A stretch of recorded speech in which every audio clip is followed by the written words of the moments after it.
Hello, Coach. Hello. We'll go ahead and get started. First question, Adam Spolin. Hey, Stephen, I wanted to follow up on something from yesterday. You talked about working out with Baron Davis at UCLA, and you're doing elbow jumpers and UCLA cuts and cross screens and post ups. Are you doing any of that stuff today? None of it. None of it. Do you kind of? Oh, sorry, go ahead.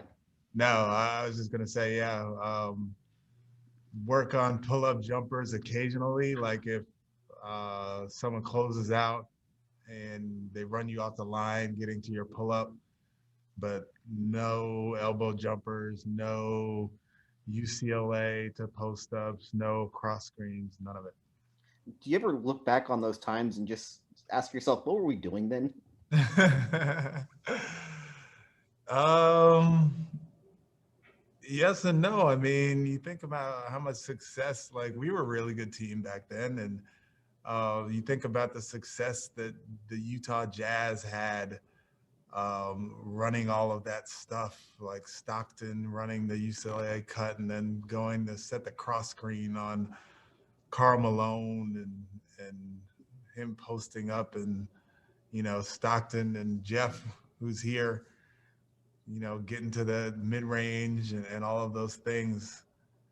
It was just a different era. And I don't know if that team or teams back then, if they had been like shooting a bunch of threes and spacing the floor and all of those things, how it would have worked, how it would have affected the game. I never really thought about it. That's actually an awesome question because I never really thought about like, well, what if we were playing like this back then, how it would have affected the game, would it have pushed forward this era that we're in, if teams would have just been doing it more and more, or if it had just kind of been an outlier because maybe the shooting wasn't as good back then and the three-point opportunity, the three-point shooting for bigs definitely wasn't the same back then. Like we had PJ Brown and Eldon Campbell at the 4 and 5, and having those guys shoot pick and pop for threes would have been interesting. But we also had Matt Bullard at the time, and he was before his time because he could do those things. So that's an interesting question. I never really thought about it. Daniel Lerner. Hi, Stephen. I'm Danielle. I just started at the Chronicle. It's nice to meet you.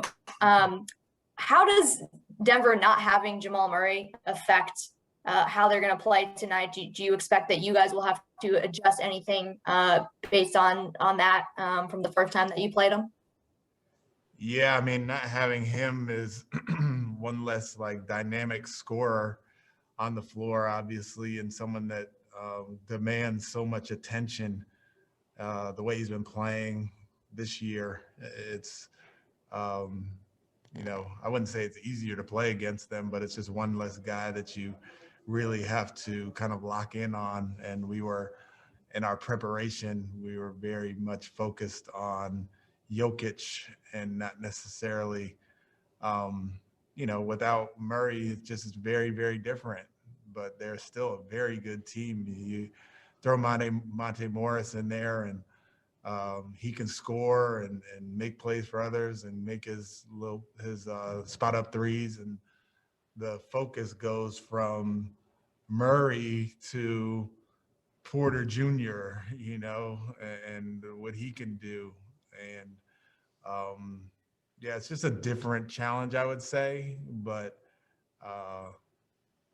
the focus is just a little bit different without him.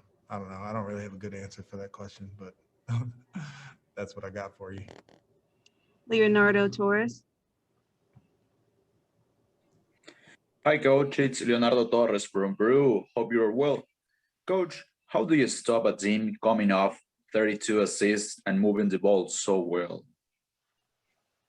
Well, with this team, it very much starts with your Jokić defense and knowing that when he has the ball, he's very much a threat to score. But one of his greatest gifts is his ability to pass the ball. So our success will very much be attached to our ability to not overhelp so he can find open shooters, not lose our guys, so they're cutting either in front of us or behind us and making sure that we have leverage on those cuts and just making it a little bit harder on him. And you wouldn't want to say, let's make him a scorer, but at the same time, his greatness is very much attached to his ability to score and to pass. So, yeah, our attentiveness to those two things, whether it's the overhelp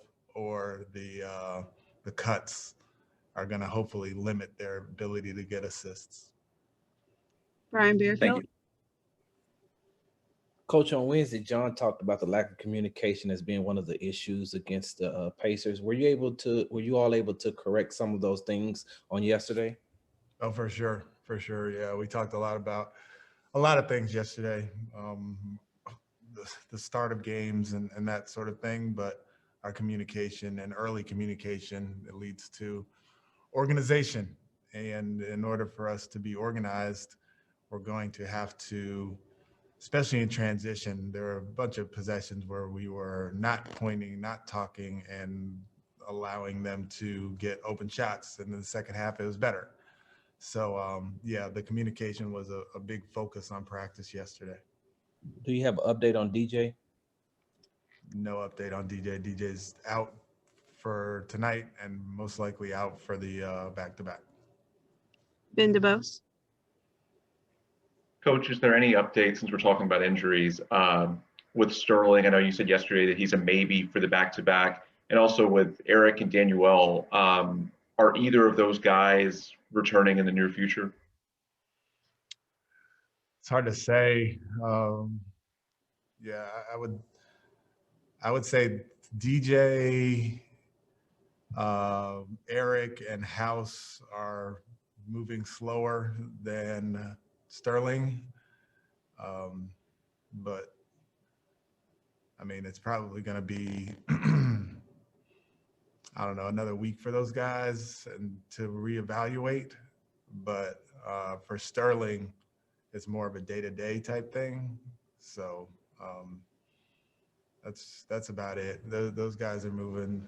You know, with Eric's injury, you really have to be careful because of kind of the nature of how it happened, and it was a non-contact injury, and then House doesn't seem to be improving. He just seems to be kind of walking around and not being able to push off on that foot. And then DJ, with his injury, it was I wouldn't say severe, but it was a serious injury with his foot. So Sterling is the closest one to coming back, but we need all four guys. We really do. I mean, our depth has taken a big time hit. It's been hit obviously all season, but we need those guys back. Jonathan Fagan. Just getting back to Jokić as a passer, can you think of anyone over the past few decades that would be a center with his passing ability? And as he has had the success and will continue to, is that something that players coming up might emulate? Could that lead, like we always talk about different people taking James's step back or a Dirk fadeaway? Could people emulate what Jokić does as a passing center? Yeah, so the two guys that come to mind as far as really great passers are Bill Walton. When I was little, he played for my dad when my dad coached the Clippers, and he had foot injuries and all of those things, but could really, really pass. And whatever, I was 7 or 8 at the time, and I remember that. So he must have really been able to pass.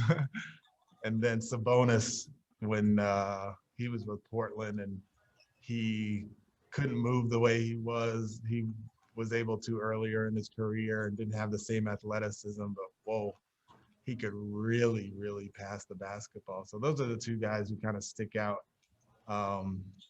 as far as guys who could pass like Jokić. But as far as the future, I don't know. It's different because there's the reading part of it, right? Like there's the feel of the game part of it. It's not a repetition type thing where you're working on the James step back or you're working on the 3-point shooting that Steph has and all of those things. The passing is a lot more nuanced, and it's a lot more based on what you see and how you're reading things, as opposed to like just the reps of making the actual pass, and like how do you work on that to be a great passer like him. So maybe guys will explore it a little bit more as they have the ball at the high post and teams are playing more 5 out, but he's special. He's very special. And for me to only be able to name Bill Walton and Sabonis to be guys like him, they don't come along very often. We'll take 2 more. Adam Spolin. I got one more on this. Your dad coached in the league less than 10 years ago. Just what does he think of the way the game is played now? Oh man. He's not a fan of how the game is played now. Why are you shooting all those threes? And how come you don't post anybody up? And all of those things. How come they don't play big guys? He's so happy right now that I'm playing Christian Wood and Kelly Olynyk at the same time. It's like joyous for him. So and you think about like the way he played, and he was 6'7" and a power forward and couldn't really shoot, and was in the mold of more recent guys like Charles Oakley and guys like that. So yeah, he it was changing a little bit towards the end of his coaching career, and he's definitely not a fan of how the game. He loves the NBA and he watches every single game, and any game that's on he'll watch, but he's just not with all the 3-point shooting, regardless of the analytics that I try to explain to him that go in one ear and out the other. And last question, Mark Berman.